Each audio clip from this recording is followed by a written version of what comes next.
সম্মানিত শিক্ষক শিক্ষিকা মণ্ডলী এবং স্নেহের ছাত্রছাত্রীবৃন্দ, আসসালামু আলাইকুম। আজকে তোমাদের বিদায়ের দিন। এ শুধু যেন বিদায় নয়, বিদায় বললে ভুল হবে, তোমরা নতুন দিগন্তের পথ উন্মোচন করতে যাচ্ছ। দিন যায়, ক্ষণ যায়, সময় কাহারও নয়, বেগে ধায় নাহি রহে স্থির, সহায় সম্পদ বল সকলই ঘোচায় কাল, আয়ু যেন শৈবালের নীল। মাইকেল মধুসূদন দত্তের এই কথাটি আজকে খুব মনে পড়ছে, এই কারণে যে আমাদের জীবন আসলে প্রকৃতপক্ষে কিছুই না, এক একটা স্টেজ অতিক্রম করে আমরা ফাইনালি মৃত্যুকে গ্রহণ করবো, এটাই আমাদের জীবনের উদ্দেশ্য। তারপরে যেটা বলতে হবে, আজকে আমি অনুভূতি নিয়ে একটু কথা বলতে চাচ্ছি। আমরা যখন এসএসসি পরীক্ষা দিয়েছিলাম, প্রিভিয়াস কালচার আর বর্তমান কালচারের সাথে একটা তুলনামূলক আলোচনা করতে চাই। যখন আমরা পরীক্ষা দিয়েছিলাম বা এই বিদায়ের দিনটি অনুভব করেছিলাম, আমাদের মধ্যে অনুভূতিটা ছিল একটু ভিন্ন রকমের। আমাদের কান্নাটা যেন ন্যাচারাল ছিল, but I was sorry to say that আমাদের আগে এসে এক ফোঁটা চোখের জল কিন্তু ফেলতে পারলো না এত চেষ্টা করে।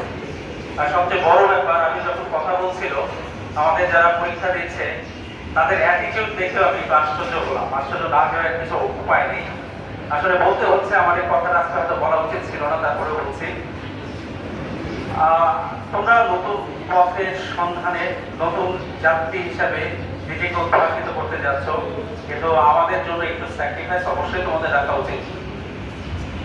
আমরা বিদায়ের দিনে এমন কোনো আচরণ প্রদর্শন করব না যাতে করে মনে হবে যে আমি আসলে বিদায় নিতে আসছি না, আমি একটা অনুষ্ঠান আয়োজন করতে এসেছি। এরকম আচরণ মনে হয় আমাদের করা উচিত না। তারপরেও তোমাদের কথাটা বললাম, please don't take it otherwise. I am your teacher, it is my duty to find out your faults. আরও একটা কথা বলবো, তোমরা যেহেতু পরীক্ষা দিতে যাচ্ছ, কিছু বিষয়ের উপর তোমাদের অবশ্যই মনোযোগ রাখতে হবে। First of all, hand writing. মনে রাখতে হবে একটা কথা, first impression is the best impression. যদি তোমার পরীক্ষককে তুমি তোমার হাতের লেখা দিয়ে সন্তুষ্ট করতে না পারো, তাহলে তুমি তাকে কোনোভাবেই সন্তুষ্ট করতে পারবে না, কারণ সে কিন্তু তোমার চেহারা দেখছে না, হাতের লেখা দিয়ে সে তোমার মূল্যায়ন করবে। আমি ফর ইউর কাইন্ড ইনফরমেশন আমি কিছু কথা শেয়ার করি। আমার এক ফ্রেন্ড ছিল, যখন আমরা অনার্সের পরীক্ষা দিই, যে শুধুমাত্র ইন্ট্রোডাকশন, কনক্লুশন এই দুটো জায়গা মুখস্থ করত। সে শুধুমাত্র ইন্ট্রোডাকশন অ্যান্ড কনক্লুশন, এবং তার হাতের লেখা ছিল অনবদ্য।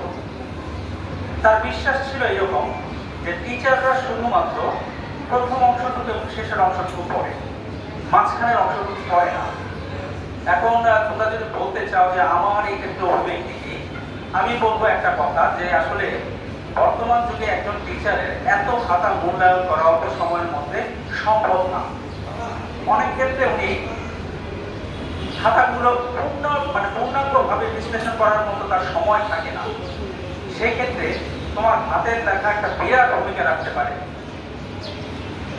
তুমি যদি তাকে হাতের লেখা দিয়ে বেস করতে চাও, যার হাতের লেখা খারাপ আর যার হাতের লেখা ভালো, তার মধ্যে মিনিমাম একটা খাতায় 10 থেকে 15 ব্যবধান হওয়া স্বাভাবিক। তাই অবশ্যই তোমরা হাতের লেখার প্রতি ফোকাস করবে।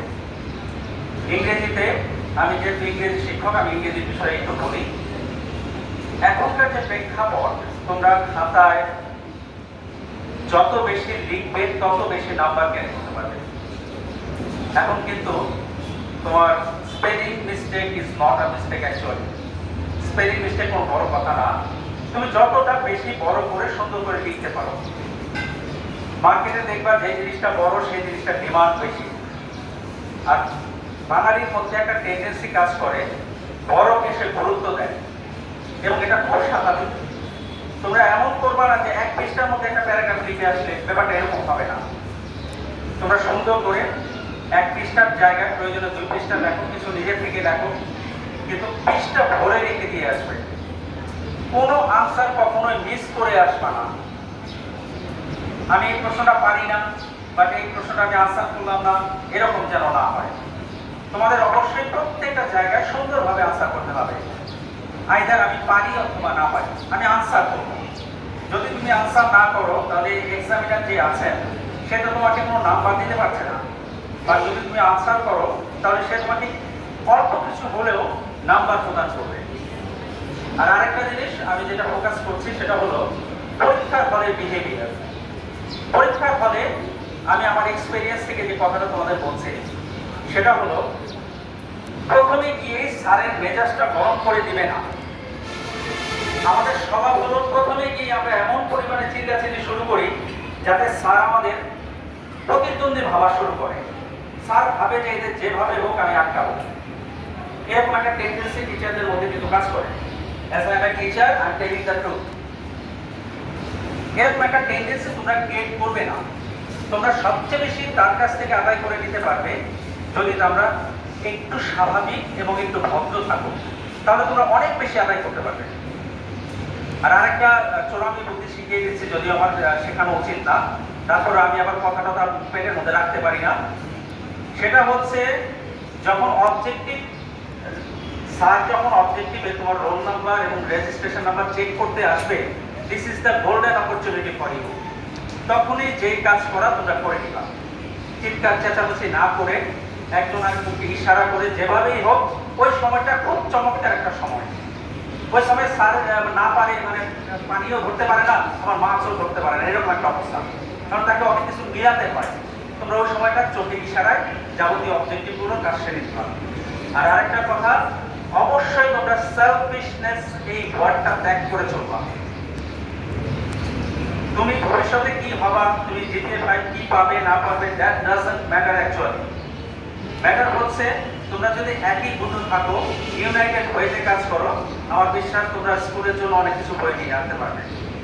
বাট আমি সেলফিশ হয়েতে আমি ওকে দেখাবো না, আমি না পারলে চুপ করে বসে থাকো, বাট কারো সাহায্য নিব না, এরকমটা যাতে না হয়। ক্লাসরুমে কোনো ক্যাওস হবে না, বাট আমরা কি করব, একজন আরেকজনের সাথে ইশারায় সবকিছু শেয়ার করব। এই টেন্ডেন্সিটা আমাদের থাকতে হবে। আর অবশ্যই আরেকটা জিনিস আমি বলি, আমরা শিক্ষকরা তোমাদের চেষ্টা করি তোমাদের যথার্থ মানুষ হিসেবে গড়ে তোলার জন্য। আর আরেক দুইজন তোমাদের জন্য সব সময় সকালবেলা নামাজ পড়ার সময় এবং রাতের বেলায় প্রার্থনা করার সময় তোমাদের উদ্দেশ্যে ভাবে, চিন্তা করে। তোমরা যখন পরীক্ষা দিতে যাবে, ওই মানুষগুলোর চেহারাগুলো অবশ্যই ফোকাসে এনো।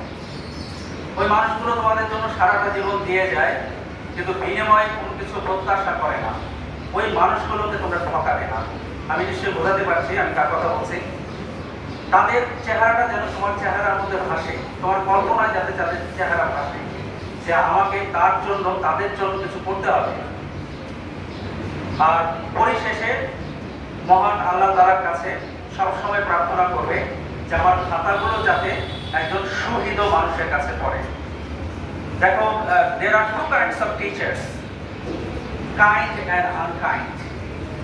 তুমি দোয়া করবে যে আমার খাতাগুলো যাতে একজন সুহৃদ টিচারের কাছে পড়ে। সবশেষে তোমাদের সবাইকে দোয়া করছি, তোমরা এসএসসি পাস করে নতুন একটা অধ্যায়ের সূচনা করো।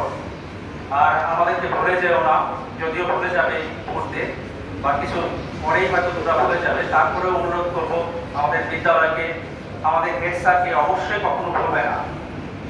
আসলে as a class teacher I did nothing for you, আমি তোমাদের জন্য কিছুই করিনি।